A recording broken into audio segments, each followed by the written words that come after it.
IT বাড়ির পক্ষ থেকে সবাইকে স্বাগত জানাচ্ছি রেসপন্সিভ ওয়েব ডিজাইন বাংলা টিউটোরিয়ালের আজকের পর্বে। গত পর্বে আমরা অ্যাডাপটিভ এবং ফ্লুইড লেআউট সম্পর্কে জানার চেষ্টা করলাম এবং জানলাম সেই দুইটার কি কি উইক পয়েন্ট রয়েছে এবং কেন আমরা রেসপন্সিভ ওয়েব ডিজাইন করব। তো আমরা ইতিমধ্যে যে ডিজাইনটি করেছি আপনারা সবাই দেখেছেন, অ্যাডাপটিভ পেজ লেআউটের একটি এক্সাম্পল। সো এটাকে আমরা আজকে রেসপন্সিভে কনভার্ট করে দেখব যে কিভাবে আমরা রেসপন্সিভ ওয়েবসাইট ডিজাইন করতে পারি। সো রেসপন্সিভ ওয়েবসাইট ডিজাইন আমরা বলেছিলাম দুই ধরনের লেআউট নিয়ে আপনাকে কাজ করতে হবে, একটা হচ্ছে অ্যাডাপটিভ লেআউট এবং আরেকটা হচ্ছে ফ্লুইড লেআউট। সো এখানে আমরা দুইটা মাত্র কন্ডিশন অ্যাপ্লাই করেছিলাম, একটা হচ্ছে 768 পিক্সেল থেকে 451 পিক্সেল রেঞ্জের মধ্যে একটা কন্ডিশন এবং আরেকটা কন্ডিশন হচ্ছে 450 থেকে ছোট যে কোনো রেঞ্জের মধ্যে। সো আমরা এটাকে ডুপ্লিকেট করি, আরো আরেকটা কন্ডিশন দিয়ে দিই। আমরা চাইলে 4, 5টা, 6, 7টা যতগুলো খুশি কন্ডিশন এখানে দিতে পারি, এমন কোনো বাধা ধরা রুলস নেই। সো আমরা 769 থেকে 1024 পিক্সেল পর্যন্ত আরেকটা কন্ডিশন দিয়ে দিই এবং এটাকে কপি করে আমরা এটাকে 1024-এর থেকে বড় কোনো দিতে পারি, অথবা চাইলে আমরা সরাসরি এটাকে এমন ভাবে দিয়ে দিতে পারি যে 1024-এর থেকে বড় যে কোনো স্ক্রিনের জন্য। সো তার মানে 1025 পিক্সেল। তার মানে এখানে আমরা কি কি কন্ডিশন দিলাম, একটা হচ্ছে 450-এর থেকে ছোট, মানে ম্যাক্সিমাম উইডথ 450 বা তার থেকে ছোট যে কোনো ডিভাইসের জন্য একটা কন্ডিশন। আরেকটি কন্ডিশন হচ্ছে মিনিমাম 451, ম্যাক্সিমাম 768। আরেকটি কন্ডিশন হচ্ছে মিনিমাম 769, ম্যাক্সিমাম 1024। আরেকটা কন্ডিশন হচ্ছে 1025 থেকে বড় যে কোনো ডিভাইস, মানে মিনিমাম 1025 বা তার থেকে বড় যে কোনো ডিভাইস। এবং আমাদের প্রত্যেকটা এলিমেন্ট এখানে রয়েছে এবং প্রত্যেকটার ক্লাস নেম দেওয়া হয়েছে ব্লক এবং স্বাভাবিক অবস্থায় প্রত্যেকটার উইডথ দেওয়া আছে, হাইট দেওয়া আছে 300 পিক্সেল। সো আমরা বলেছিলাম যে যখন এটা 450 থেকে ছোট হবে তখন এটার উইডথ দেওয়া আছে 200 পিক্সেল। সো এখানে প্রত্যেকটার কালার রেড দেওয়া আছে। তো প্রত্যেকটা ব্লকের কালার যদি আমরা চেঞ্জ করি তাহলে আমাদের বুঝতে সুবিধা হবে ব্যাকগ্রাউন্ড কালার। সো সবচাইতে বড় যেটা, মানে 1025-এর থেকে যেটা বড়, সেটা আমরা ব্যাকগ্রাউন্ড কালার ব্ল্যাক দেই। এটাকে আমরা দিই অরেঞ্জ, এটাকে আমরা কি দিতে পারি, ব্লু দিতে পারি। ওকে, সেভ। এবং এখানে দেখুন যে প্রত্যেকটার ফ্লোয়েট নান করা হয়েছে। তো এটা অ্যাকচুয়ালি এখানে হবে না, ফ্লোয়েট নানটা হবে ওই ক্ষেত্রে যে স্বাভাবিক অবস্থায় তো আমাদের কলামগুলো থাকবে লেফট টু রাইট, মানে বাম থেকে ডানে, শুধুমাত্র যেটা ছোট স্ক্রিন মানে 450, শুধুমাত্র সেই ক্ষেত্রে কি এটা নিচে নেমে আসবে। সো এই ক্ষেত্রে আমরা এটাকে ফ্লোয়েট নান দিতে পারি। ফ্লোয়েট নান করলে যেটা হবে, এটা ডানে বামে না থেকে নিচে নেমে আসবে শুধুমাত্র দুইটা কন্ডিশনের জন্য, মানে 768 থেকে ছোট এবং 450 থেকে ছোট, এই দুইটা কন্ডিশনের জন্য ফ্লোয়েট নান করলাম। দেখুন এই যে এটা হচ্ছে আমাদের বেসিক ডিজাইন। এখন আমাদের পেজটা 1024 থেকে বড় আছে তাই এটা কালো দেখাচ্ছে।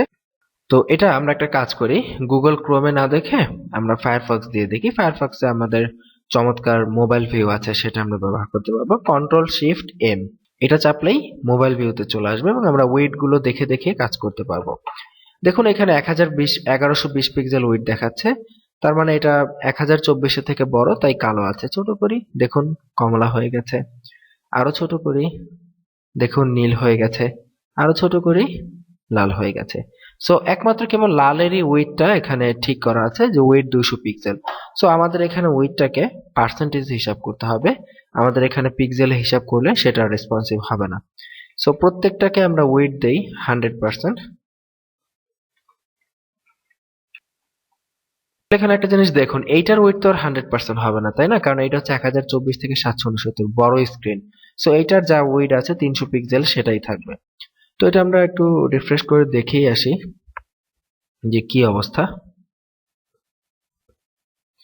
দেখুন এই যে যখন আমরা ছোট করলাম, মানে যখনই এটা এই রেঞ্জে ঢুকলো, দ্যাট মিনস 768 থেকে 451, তখন এটার উইডথ হয়ে গেল 100% এবং ফ্লোয়েট নান, এলিমেন্ট গুলো নিচে নিচে চলে আসলো এবং উইডথ হয়ে গেল 100%। তো এর থেকে বড় যে কোনো স্ক্রিনের জন্য আমাদের উইডথ করা আছে ফিক্সড, এখানে আমাদের ফিক্সড উইডথ দেওয়া আছে 300 পিক্সেল।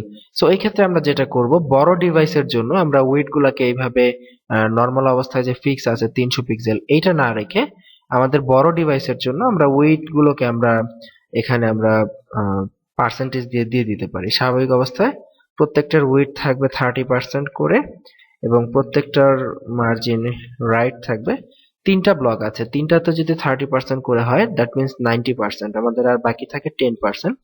তো তিনটার জন্য 3.33% পারফেক্ট। সেভ। এবার রিফ্রেশ করি। দেখুন আমাদের বড় ডিভাইসগুলোর জন্য ওয়েট কিন্তু পারফেক্টলি ভাবে ম্যাচ হচ্ছে। এখন কিন্তু আর দেখুন ওই যে এর আগে যেরকম নিচে নেমে যেত সেরকম হচ্ছে না। স্বাভাবিক অবস্থায় বড় ডিভাইসের জন্য ওয়েট গুলো পার্সেন্টেজে দেয়াতে বড় ছোট করলে পারফেক্টলি ম্যাচ হচ্ছে, কালার চেঞ্জ করতেছে, তার মানে কালার চেঞ্জ করলে আমরা বুঝতে পারলাম যে এটা চেঞ্জ হয়েছে, মানে ডিভাইস চেঞ্জ হয়েছে। এরপরে আরো ছোট করি, যখন বেশি ছোট হয়ে গেল দেখুন কলামগুলো বেশি ছোট হওয়ার সাথে সাথে যখন ডিভাইস চেঞ্জ হলো মানে রেঞ্জটা চেঞ্জ হলো, এগুলার ওয়েট 100% হয়ে গেল এবং এগুলো উপর থেকে নিচে নিচে চলে আসলো। তো এগুলোকে যখন আরো ছোট করব ওয়েট তো 100%ই থাকবে, কালার চেঞ্জ হলো মানে বুঝতে পারলাম ডিভাইসটা আরো ছোট হয়েছে। তো দেখুন এখন কিন্তু পারফেক্টলি ডিজাইন হয়ে গেছে, এখন কিন্তু এখানে আর কোনো প্রবলেম নেই। এখানে আমরা অ্যাডাপটিভ পেজ লেআউট অ্যাপ্লাই করেছি, ফ্লুইড লেআউট অ্যাপ্লাই করেছি। তো দুইটা অ্যাপ্লাই করার ফলে আমাদের এটা এখন বড় ডিভাইসের জন্য রেসপন্সিভ, মাঝারি সাইজের ডিভাইসের জন্য রেসপন্সিভ, ট্যাবলেট বা আরেকটু ছোট ডিভাইসের জন্য রেসপন্সিভ এবং সবচাইতে ছোট মোবাইল ডিভাইসের জন্য এটা রেসপন্সিভ। এখন আমাদের এই ওয়েবসাইটটা যে কোনো ডিভাইসের জন্য পারফেক্টলি ওকে রেসপন্সিভ। এবং এখানে আমরা ডিভ দিয়ে ব্লক করে দেখিয়েছি। তো বাস্তব অবস্থায় আপনাকে যখন আপনি রেসপন্সিভ করবেন তো সেখানে তো আর এরকম কালো বক্স থাকবে না বা লাল বক্স থাকবে না, সেখানে থাকবে এলিমেন্ট। সো যেহেতু এক একটা বক্স এক একটা ডিভ, এভাবে আমরা যেহেতু ডিভ গুলোর যেভাবে আমরা সিএসএস এ বিভিন্ন রুলস এখানে অ্যাপ্লাই করেছি, উইড দিয়েছি, মার্জিন রাইট দিয়েছি, আপনি যখন রেসপন্সিভ ডিজাইন করবেন তখন অবশ্যই আমরা দেখাবো, তখন আপনারা দেখবেন যে আমরা তখন প্রত্যেকটা এলিমেন্টকে এবং প্রত্যেকটা ডিভকে ঠিক একই পদ্ধতিতে একই ওয়েতে আমরা সেগুলোকে ওয়েট দিব এবং সেগুলোকে সাইজগুলোকে চেঞ্জ করব।